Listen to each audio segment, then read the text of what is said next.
Afternoon, everybody. Thank you for joining us. My name is Daniel O'Neill. I am about to enter my sixth year of being a trustee with the Houston Young Lawyers Foundation. I'm one of the trustees that helps out with the CLE program. We really appreciate you spending your time with us this afternoon. We have a pretty exciting doubleheader of CLEs. So I am going to be presenting primarily the first part of the first hour, where I'm going to be talking about accounting malpractice claims and litigation update for 2026. Then we're going to hear from Cami Schiffman, who's also going to have some interesting stuff to talk about on the accounting malpractice side. And then we're also going to turn it over to her in the second hour, where you're going to hear about civility, very important thing in the Texas Lawyers Creed. So we really appreciate y'all joining us here today. Um, Cami, did you already take the photo that we were going to do? No. Okay, let me do that real quick, and then I will start the presentation.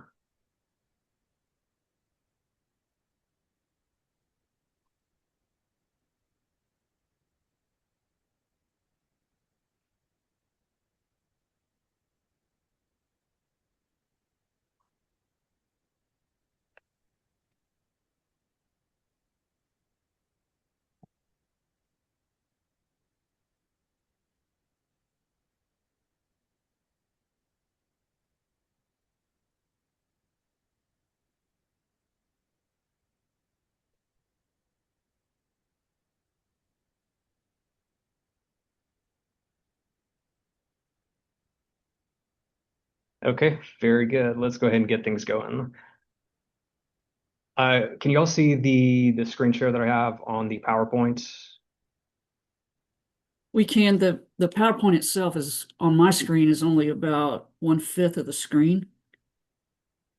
So because it shows it like you're editing it. I can see it fine. It's just letting you know. Oh, okay. No, I appreciate that. We've had a couple technical problems along the way. Um, so let's see. Okay, so yeah, everybody, thank you for joining us here today. I'm going to be talking about accounting malpractice claims and litigation update. For a little bit of a background, I've been practicing for 16 years. I have a tax LLM that I earned from the University of Houston Law Center. I started off my career back in 2007 with tax controversy and litigation. I found it very interesting conceptually, intellectually, and then just kind of over the course of time, there were some various law changes. The practice just kind of changed on what some of the IRS's enforcement priorities were. The practice just over time kind of changes. So that's when I transitioned to what I do now with professional liability. So kind of what are we talking about with professional liability? It runs kind of the entire spectrum. Anybody that has a license or is regulated in any way that is doing basically anything that involves professional judgment. So it's a lot broader than you would think. We're talking about legal malpractice. We're talking about accounting malpractice, specifically here today. One of the big trending areas that we're going to talk about today, since it's a claims and litigation update, is why the auditors are seeing so many claims, specifically in the accounting malpractice area. There's medical malpractice. We also see a lot of claims against financial advisors, title companies, directors, officers, and nonprofit organizations, for-profit companies, realtors, brokers, insurance agents, architects, engineers, surveyors, and a miscellaneous kind of heaping of all other kinds of regulated professional judgment type of categories. So accounting is a complex process. When people kind of think of an accountant, everybody's mind kind of goes to, it's a person sitting there with a calculator or an Excel sheet, probably depending on how old they are between the two. There is a broad spectrum of what accountants do, what they're working on, kind of what their role is, also whether they are solo, working by themselves, whether they're part of kind of a smaller group of a small firm of CPAs. There are kind of the in-house accounting departments in small, mid-sized, publicly traded Fortune 500 companies. There are tax consulting firms that are in the news pretty often. There's the big four accounting groups. So there are a variety of different kind of areas where all these accountants are working in. They're all doing different things, especially in the tax preparation, tax practitioner kind of area. I think that that's what most people tend to think of an accountant. It is really a tax accountant rather than some of these kind of more sophisticated or less hidden, or at least they appear less often in pop culture. Uh, so there are a lot of, I guess you could call them allied professionals that are not necessarily licensed, but are still doing accounting type work. And so we're going to talk about them, throughout the course of the presentation. It's comparable to when you think of medical malpractice claims. Those kind of claims do not just get brought against the doctors. In the couple of medical malpractice claims that I handle, they're not super common anymore, and that's through a variety of reasons and law changes and economic incentives.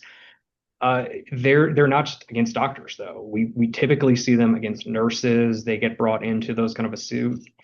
So it works the exact same way in accounting malpractice claims. It's not just typically a claim or a lawsuit against a CPA. There's going to be some other individuals that get brought into it. So that's what we're going to kind of talk about, and just kind of hopefully explore the entire area of who might get wrapped up into a claim, who might find themselves in litigation, potentially arbitration. So some of the core areas that accountants are going to be working on, and these would be different people, different areas, different groups. A lot of them are working together, sharing data information. So that is, it's going to be a problem if there's a data entry issue in one department. That's then going to affect numerous things down the line. So an important part of kind of the accounting universe is just accurately recording the financial information. That can be, just kind of rote data entry. In the past, that would be a normal human doing it. This is 2026 and beyond. Now we're talking about AI is doing it. So because this is a CLE in 2026, we are going to be talking about AI quite a bit because that is really driving a lot of claims and litigation right now. It's kind of the wild, wild west right now. We're going to talk about that too. Is it potentially professional malpractice to not be using AI in the accounting space? Uh, Once the information is actually recorded, the most important part and the most perilous, probably, of all of these are actually reporting the information. So accounting issues are always quasi-criminal, and that's a lot of what I primarily worked on when I was doing tax controversy and litigation. So that's something that non-accountants probably don't think about too much, that there are definitely some criminal implications with almost everything an accountant is going to be doing. So it's a relatively rare circumstance, but it still does happen that an accountant is going to find an IRS criminal agent, criminal investigation agent, CI, knocking on their door. Those are not the kind of revenue agents you may have heard about or worked with or seen through the low income taxpayer clinics. These are IRS agents that carry guns, and they are criminal investigation officers. So we talked about briefly at the beginning, auditing is an area that is getting hit left and right with claims. Some of them are reasonable claims. On the plaintiff side, we'll definitely talk about kind of what makes one of those better claims versus what makes one maybe a little more suspicious, especially depending on what the engagement letter actually looked like and what this accountant was originally hired to do. There's the more common kind of tax advice.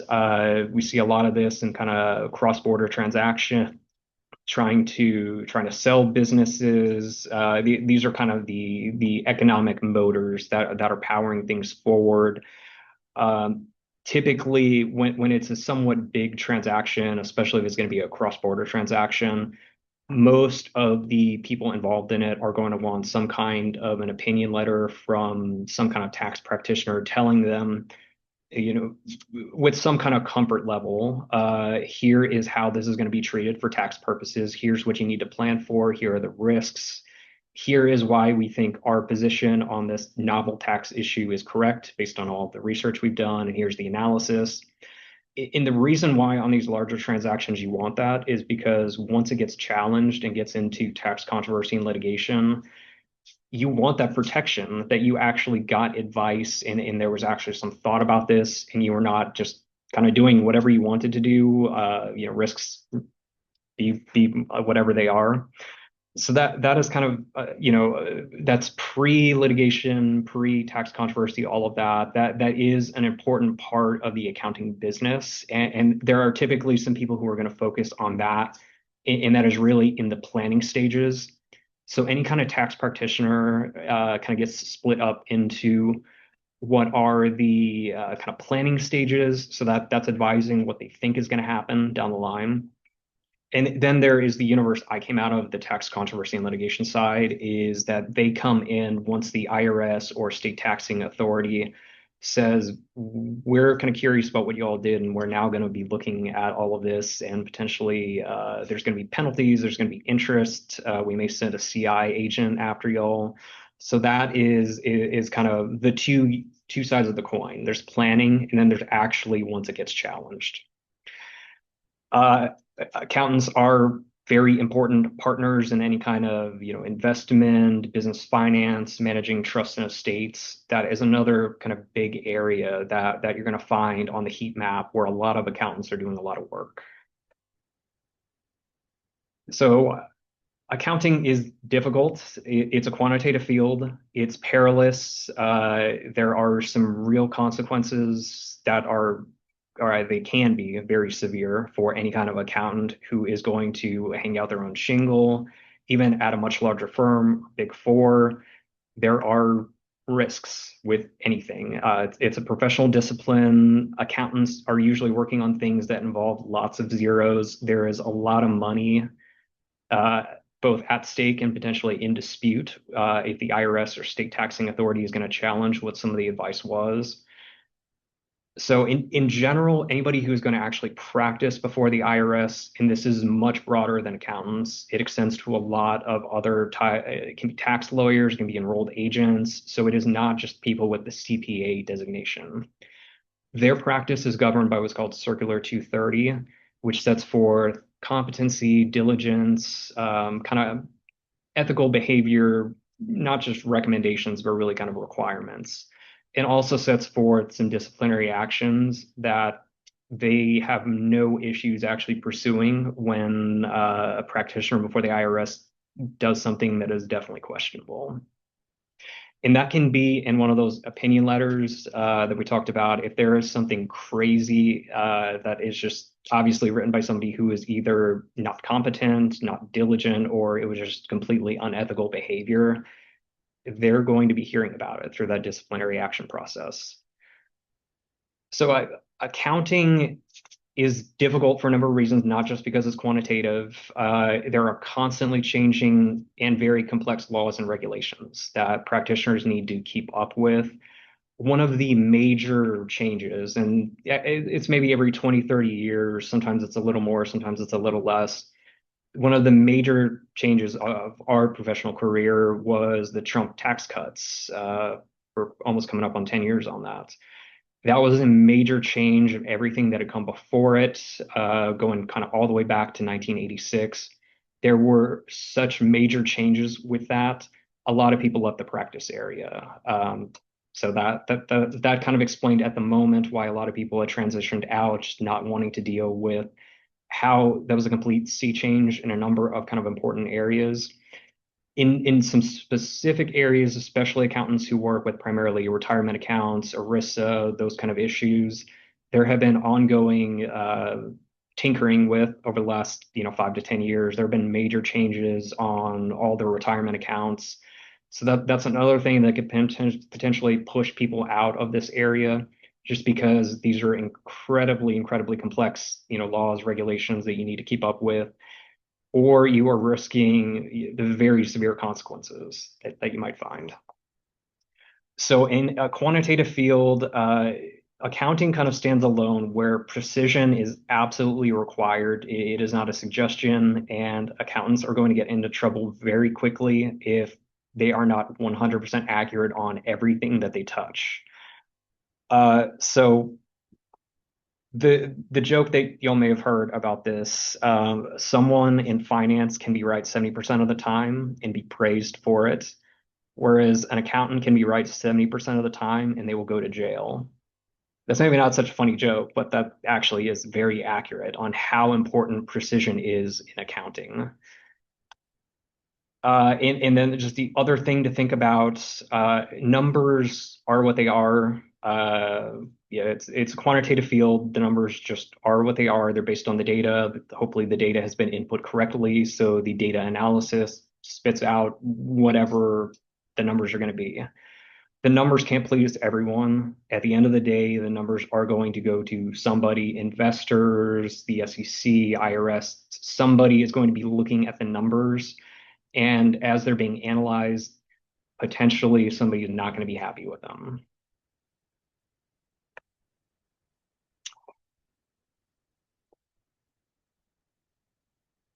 So there's another interesting accounting joke. Have you ever heard the joke about the interesting accountant? No, not us either. Creative accountants go to jail. So one of the biggest accounting scandals over the last couple of months did not actually involve an accountant. This was all over the news, not just accounting news, but this reached normal people news as well. So Michael Anthony Hauser, Oklahoma, sentenced to 8 years in prison, ordered to pay 17 million in restitution to the Muskogee Creek Nation. Also got hit with $8 million in restitution to the IRS. His position is that he was a manager for the Muskogee Nation gaming enterprises, where he embezzled and obtained by fraud over $24 million from the nation. On top of that, he knowingly filed false tax returns with the IRS. He underreported his income, failed to disclose the stolen proceeds. So this is one of the situations where we're waiting to see where some things shake out. But this is one of the claims where auditors are going to get brought into it, because the argument more or less is going to be auditors should have picked up on the huge scale of embezzlement that was going on. So these are not small numbers that we're talking about. Over $24 million.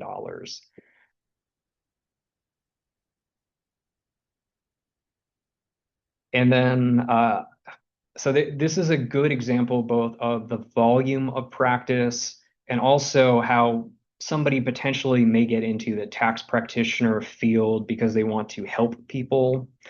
And they feel that helping people is finding them more deductions, finding them tax credits by kicking over some rocks, and finding people who are stretched to their economic limits, getting them some just additional help from the government in terms of deductions, credits, refunds on prior tax years. So this was in the Bronx. Rafael Alvarez was just sentenced to 4 years in prison after he filed tens of thousands of problematic tax returns. So that resulted overall in $145 million in tax losses to the IRS.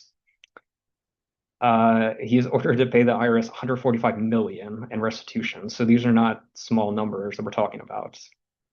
So he was a high volume tax prep person in the Bronx. So overall, he prepared 90,000 approximately income tax returns for his customers. The interesting part of this is he was so consistent at falsifying the returns that he became known as the magician. So he had such a reputation. He could find these deductions credits by kicking over rocks and finding all this money, that he actually had a nickname. So that is actually somewhat impressive in the IRS criminal investigation area, that he was begging to be caught, more or less. And the scale of this is just impressive, how many returns this involved. Okay.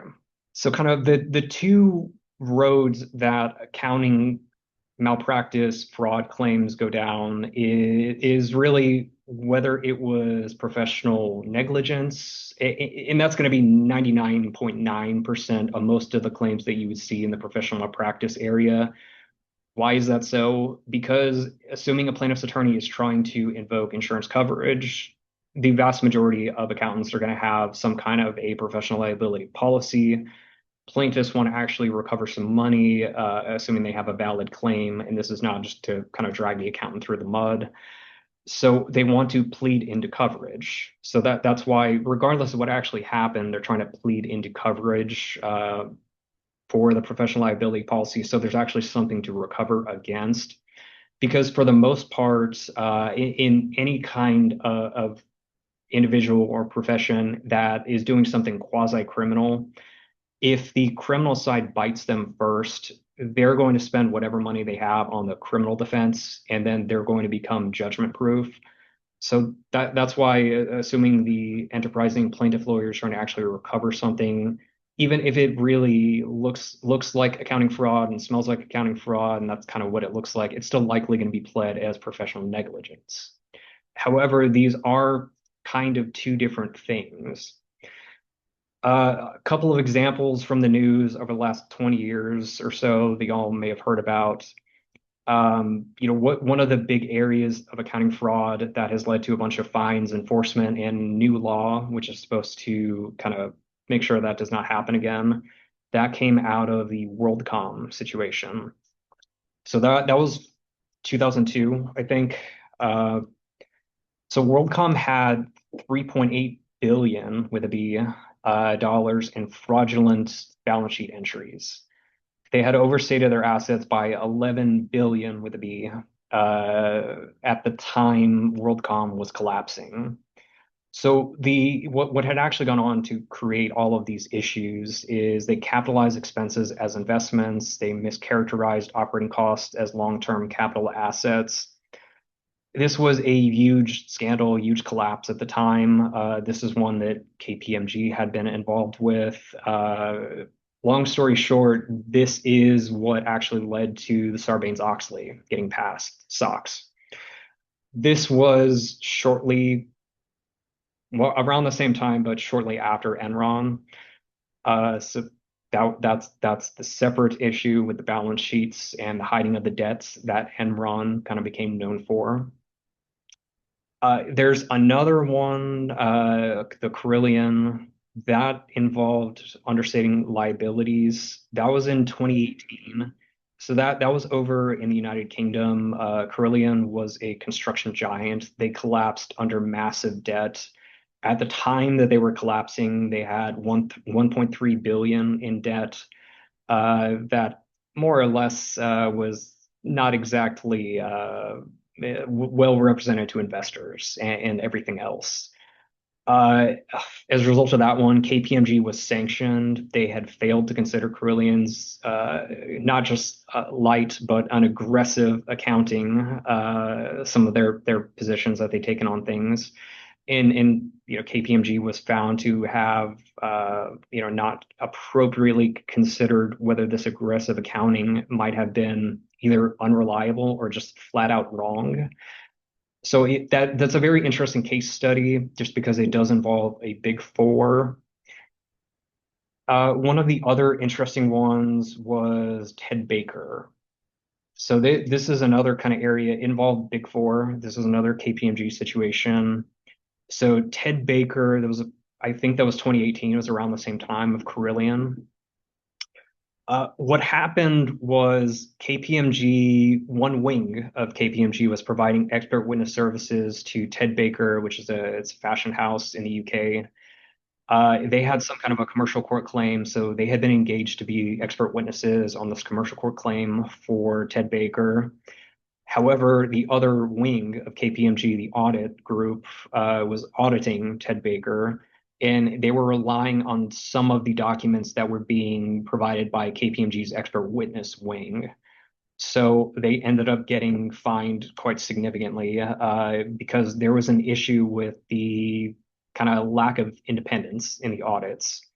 One of the factors that the regulators had looked into, the fees that the expert witness portion of KPMG was earning were substantially larger than the fees that KPMG was going to be earning on the audit portion. So it problematic, to have the auditors reviewing the work of the experts when the expert was earning significantly more for KPMG.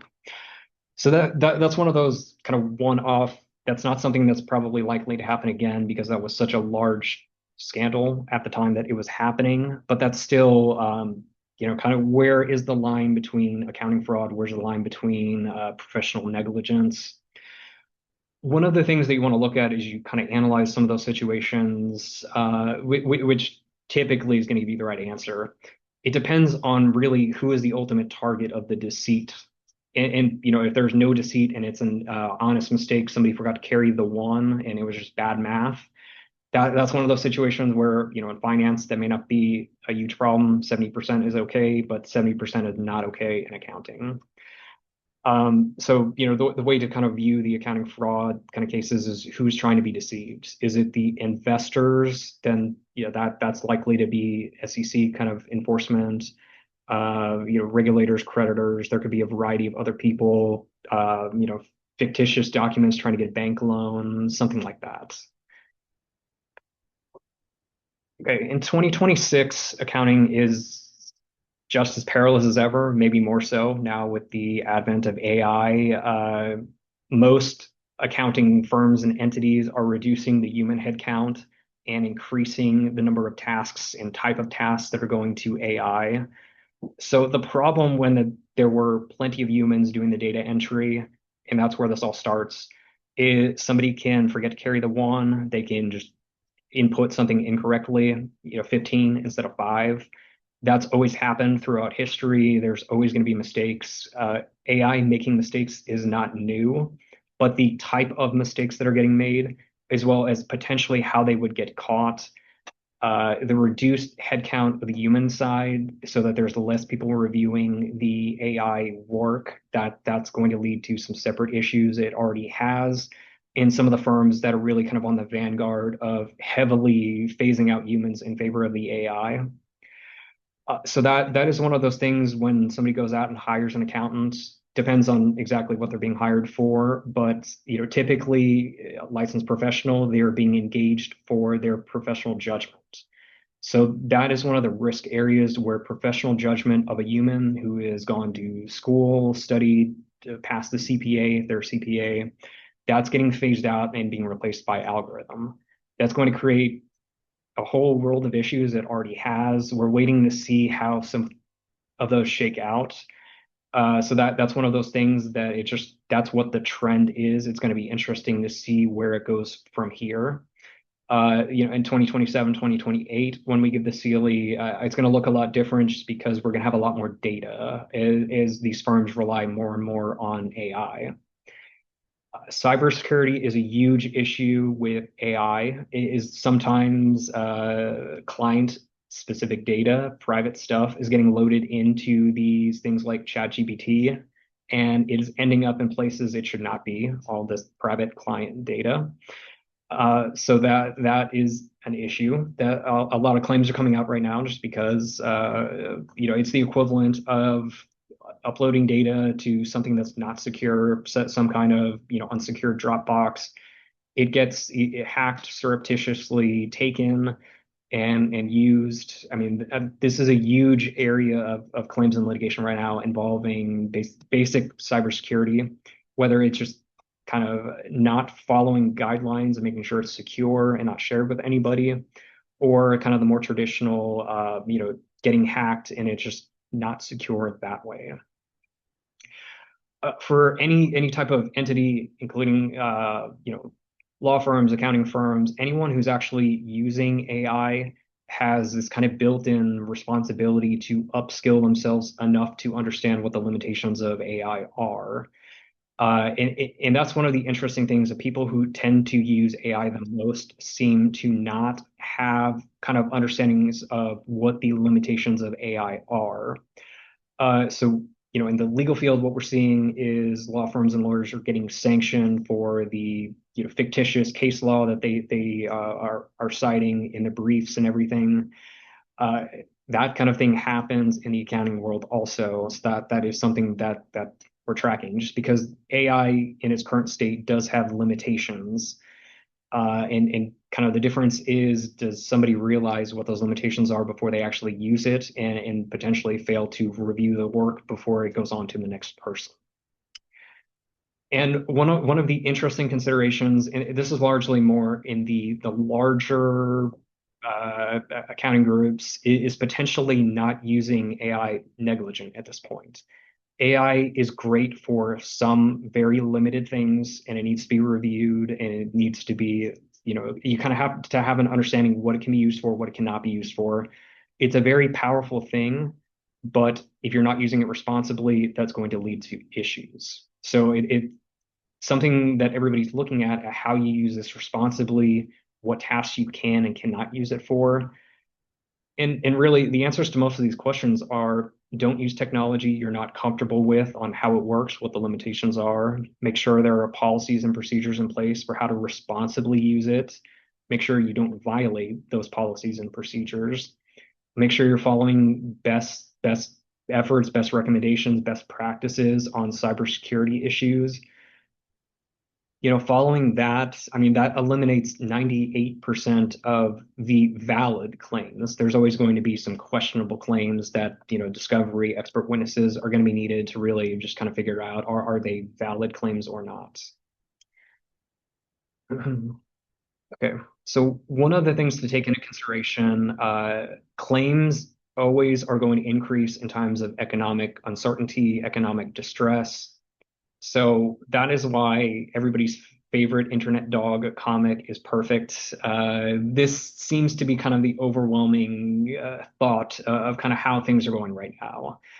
Claims are higher than they've ever been before. The average claim expenses, the average payouts, all of that is climbing significantly. The impacts that has everybody's premiums, deductibles, everything is going up. So, as historians look back on this time frame, they're just going to be kind of looking at what the trends were, and the trends are more claims than ever before are getting filed. The claim expenses to dispute them for a certain amount of time, trying to reach a reasonable resolution before trial, it's getting more and more expensive. We need more and more experts to address these. So that is a consideration when anything does get filed on the claim side, of how potentially can these get resolved quicker. So anecdotally, some of these typically are going to get resolved within 60 days. Sometime, and this is anecdotal, some carriers will even waive the deductible if there is one of these very expedient resolutions, typically 60 days from the day the claim was filed. So these are very specific, limited circumstances where a claim can get resolved that quickly. So it's going to be the plaintiff or claimant attorney has actually pretty good evidence of what they think happened, and they're willing to share the documents, they're willing to share their theories, if they have an expert report already, they're going to be willing to share that. The client, the insured, is going to be forthcoming about what happened. So the ones that are going to settle super quickly are going to be ones where the insured is going to say, I made this mistake, here's how I made it. They're right about everything that they're saying. The damages that they're requesting are appropriate. Let's just get this settled quickly. Most accounting malpractice claims on the negligence side are not going to look like that at all. It's going to be very rare for one to look like that, because what the damages are, the calculation, the damage model needs to be actually reasonable. It needs to be within policy limits. There needs to be evidence of this. Most of them, and I'd say 99% of the ones that I've seen, there is a defense there. You need to look through the documents. You need to talk to the accountant, the CPA, the enrolled agent, whoever actually did the preparation. You need to oftentimes do somewhat detailed legal research to actually look into some of this. If you are not a tax practitioner yourself, but you are handling the defense of one of these, you don't need to be an accountant. You don't need to be a tax lawyer to handle professional liability defense, especially for accounting malpractice.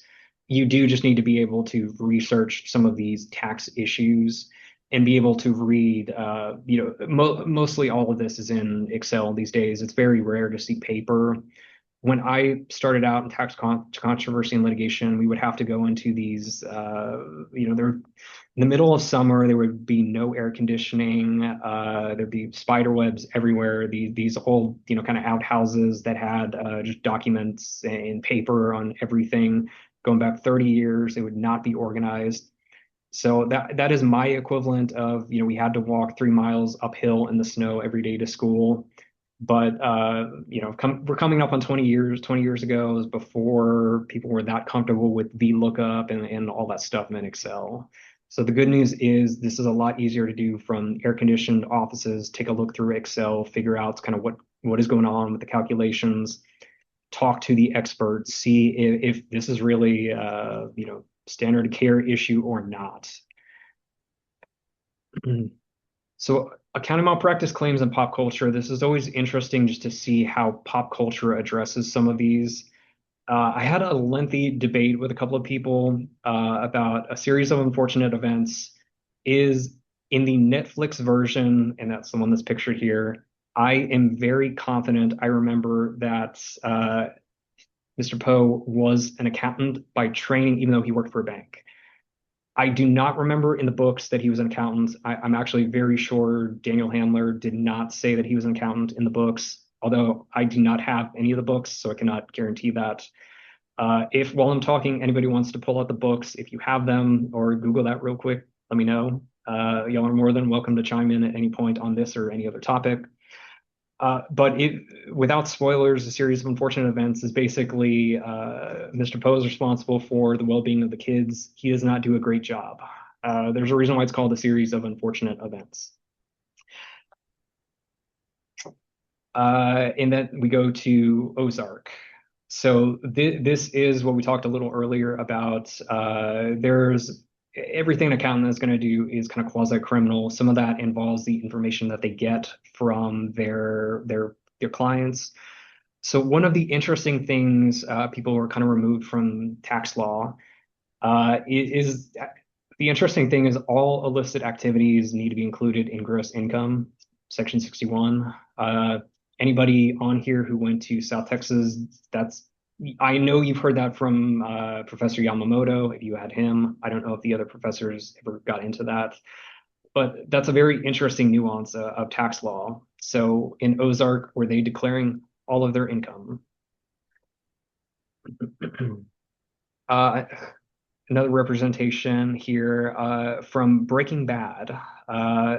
So if you all have filled out a 1040, you know that the IRS asks you what line of work you're in. So one of the interesting things for somebody in this kind of situation, assuming that they are declaring all income under 61, so we have them claiming to be in quote unquote, in wink wink nudge nudge, they're in pharmaceutical sales. Last but not least, because he is a guaranteed accountant, this is the one everybody thinks of when they think of kind of the bumbling accountant. This is Kevin from The Office. So the funniest thing, at least from my perspective, from the entire run of The Office was the catchphrase that he had: "A mistake plus 11," which is a fake number he made up, "gets you home at 7." So whenever he couldn't make all the numbers, line up at the end of the day, and he wanted to go home, he would just invent this fake number called Clevin, and that would balance all of his accounts. He'd be done for the day. There's one episode where Oscar says, he was trying to get home at 7, but the worst spreadsheet he did, he got home at 4:45. Okay, so another kind of area just to think about, there are professional malpractice kind of complaints that come up. So there's the Texas State Board of Public Accountancy. There's also the AICPA. These kind of ethics investigations with the accountants, for the most part, they're not going to be made public, but just like the bar journal that we get every month, there are some that eventually are going to be made public. So, as some kind of a settlement, the CPA may agree to publication. Otherwise, it's typically going to be something, some kind of complaint that's been vetted. It's gone through the joint trial board. And then, if there are pretty adverse findings to the CPA, that's when it's going to be public at that point. Okay, so for on the professional negligence side, when we're talking about duty of care, we're talking about preparing accurate financial records, assuming it's somebody who's a preparer, ensuring compliance with tax laws and financial regulations. That's kind of the universe of the tax advice, offering correct advice, keeping client information confidential. Those are the kind of cybersecurity concerns that we were talking about a little earlier. Avoiding conflicts of interest is a huge one, and that's one that's definitely on the rise. A lot of claims in litigation are alleging, especially in the trusts and estates area. At the moment, it's really kind of limited to that. Is that there's some kind of this double dealing, especially with the clients, or maybe other clients that they represent.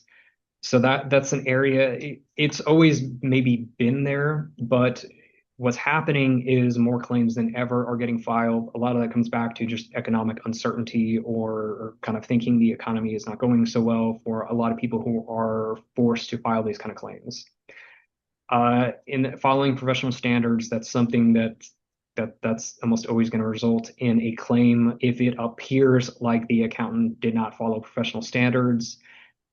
The problem with ChatGPT right now, people thinking that this accountant had somehow screwed them over, they are going to go Google ChatGPT and say, how did this go? And more likely than not, it's going to say, yes, there was some kind of a problem, go see a lawyer. Okay, a couple of examples as we're getting towards the end here. It's 12:45.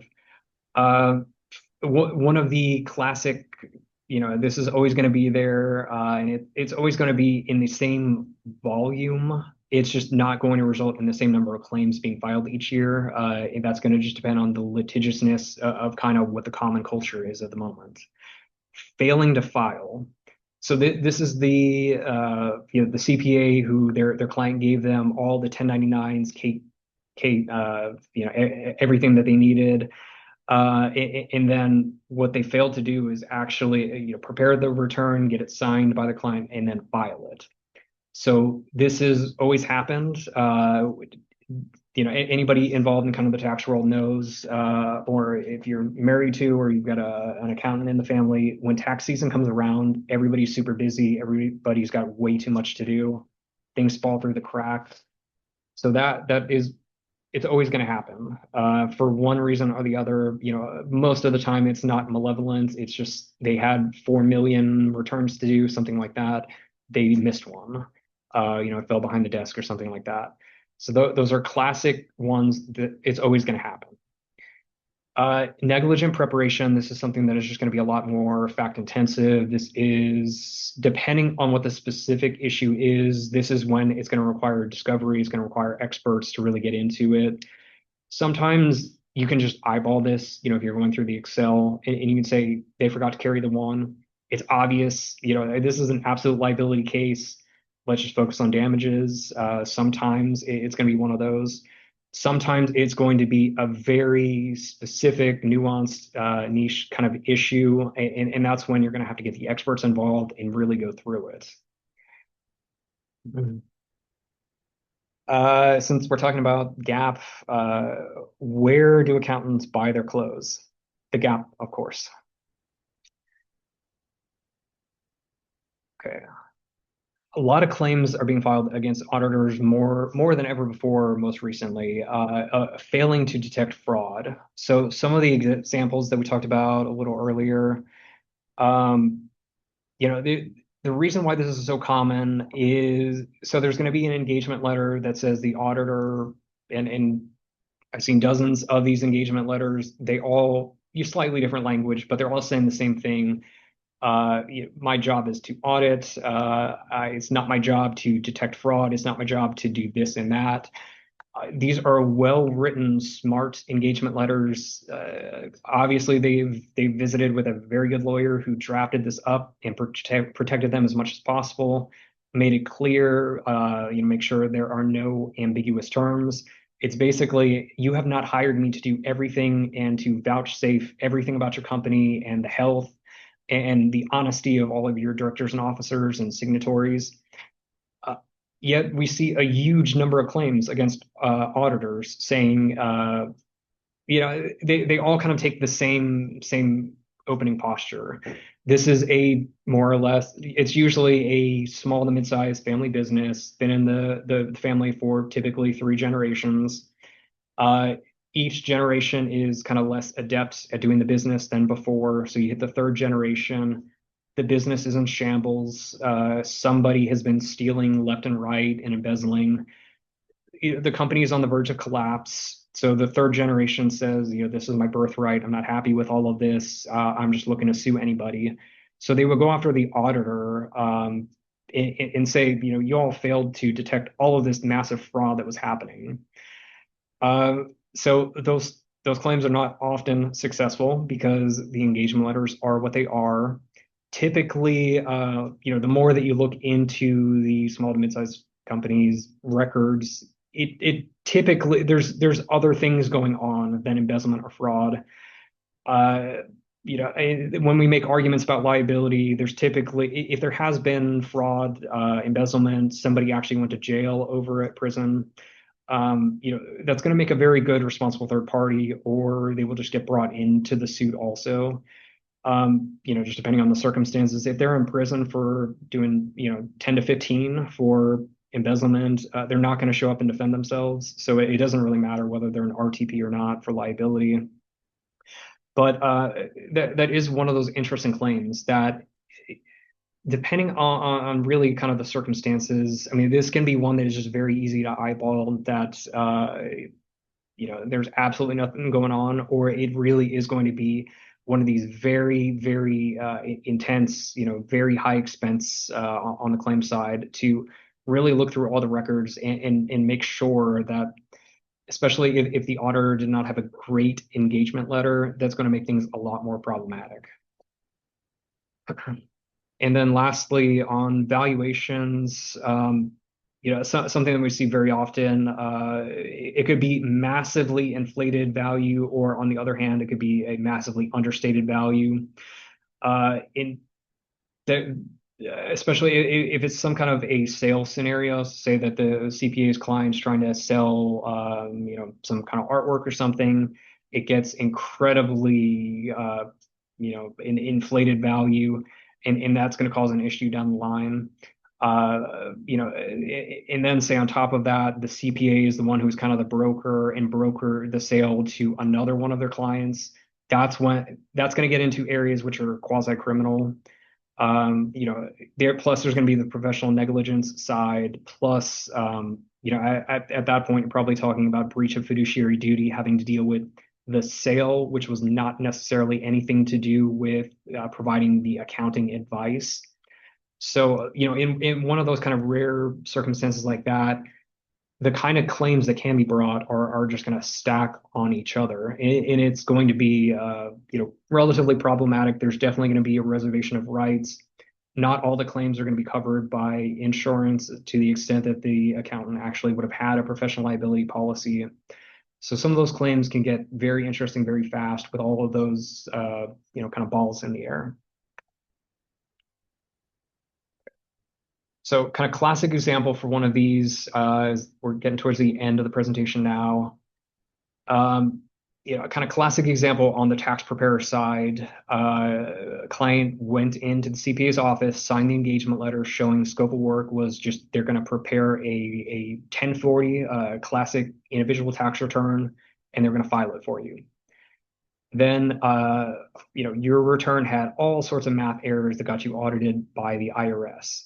When the IRS then audits you, the results ended with you heavily penalized for misclassified income, fictitious deductions, credits that do not exist anywhere in the code.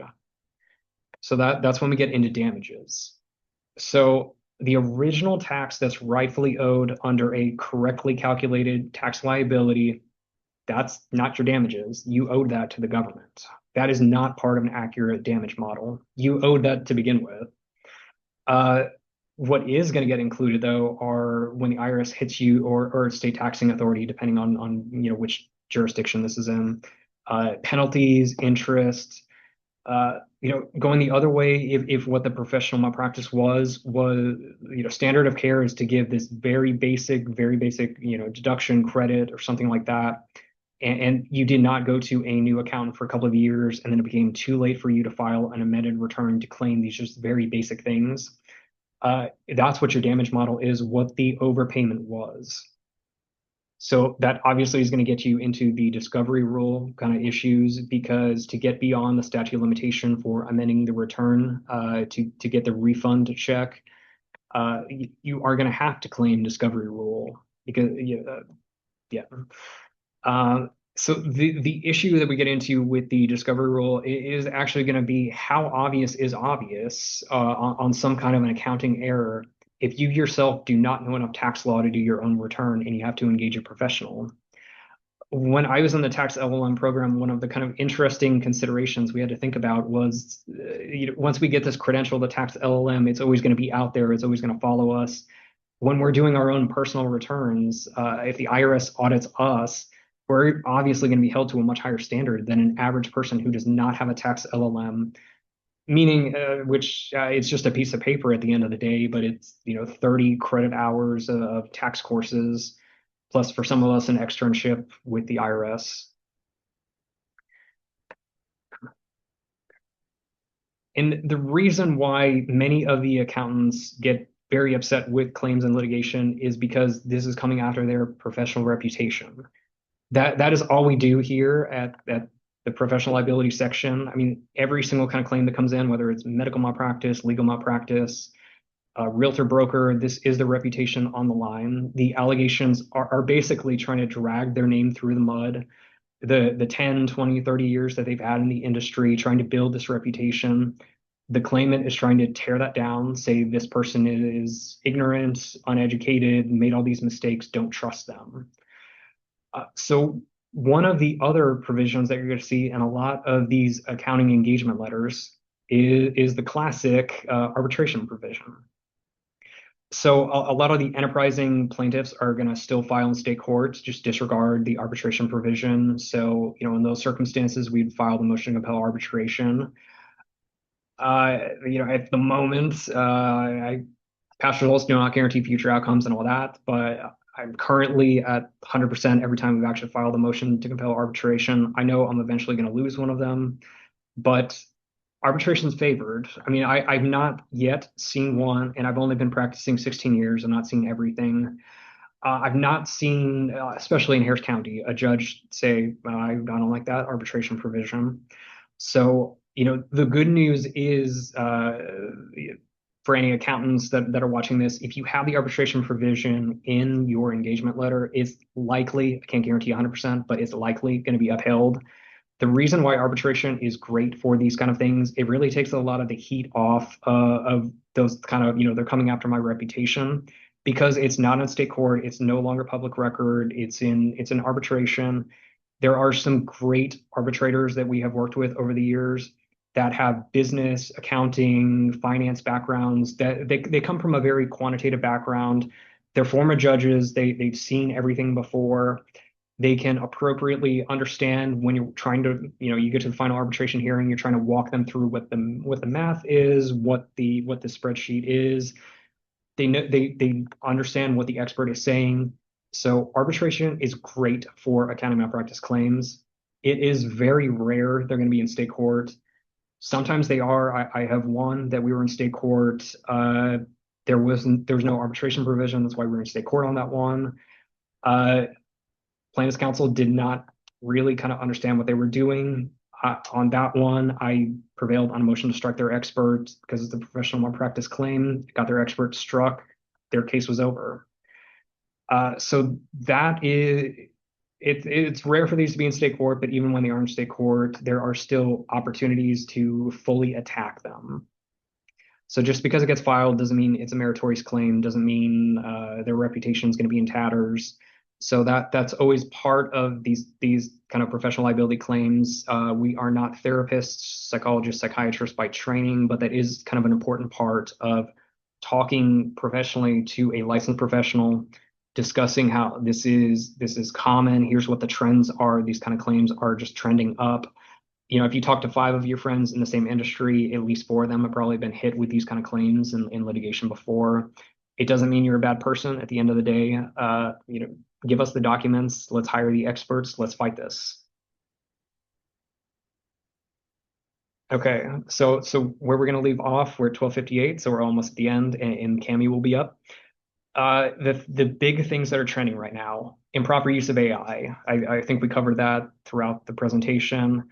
Missing deadlines. If you're late on a return, it's not like golf. You can't be close. If you miss it, you miss it. Failing to detect fraud. If it is not in your engagement letter, it's not your responsibility. So on that, just be careful what's going into your engagement letters.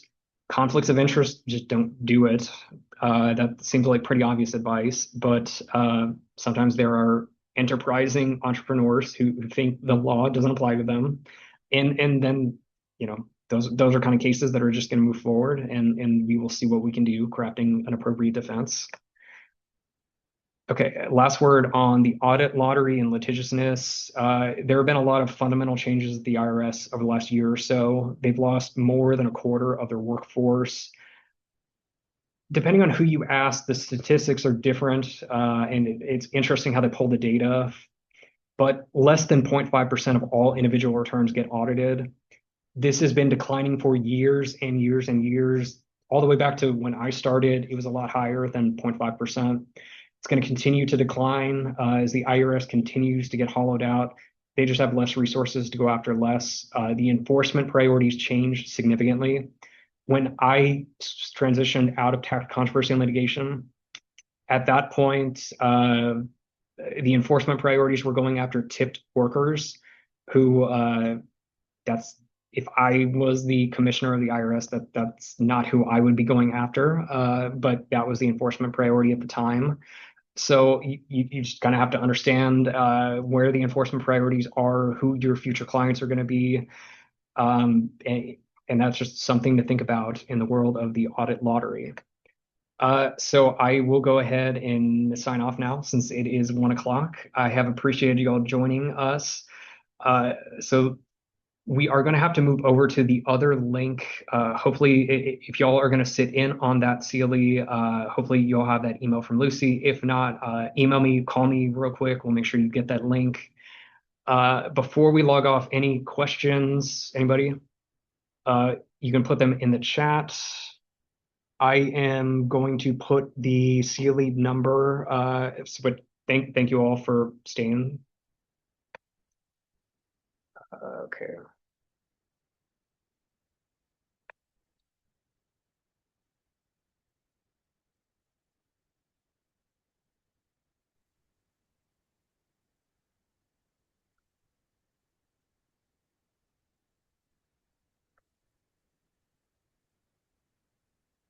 Okay, I just typed the CLE number into the chat.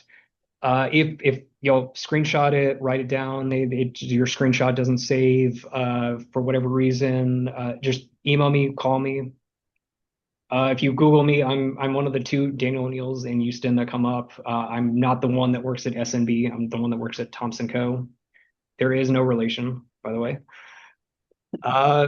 Cami, any closing thoughts on accounting malpractice before we turn it over to you on the ethics part? No, no. Only thing I would point out is is for John to know there's a pretty landmark case called Pitts versus Rivas that came out last year on accounting malpractice that discusses what's called the anti-fracturing rule, which is where lawyers try to convert a negligence claim into a breach of fiduciary duty claim or a fraud claim because of limitations or some other tactical advantage. But it's a pretty big case if to know if you're representing accountants. Definitely. Yeah, John, thank you for sticking with us to the end. If you want to talk specifically about professional liability, anything like that, just email me, call me. Same with Cami. So Yeah. yeah, thank you. Hopefully you join us in the other CLE. And Cami, I will go ahead and close this one down and then see you in the other CLE in just a few minutes. Okay, sounds good. All right. Thank you. Bye. Thanks.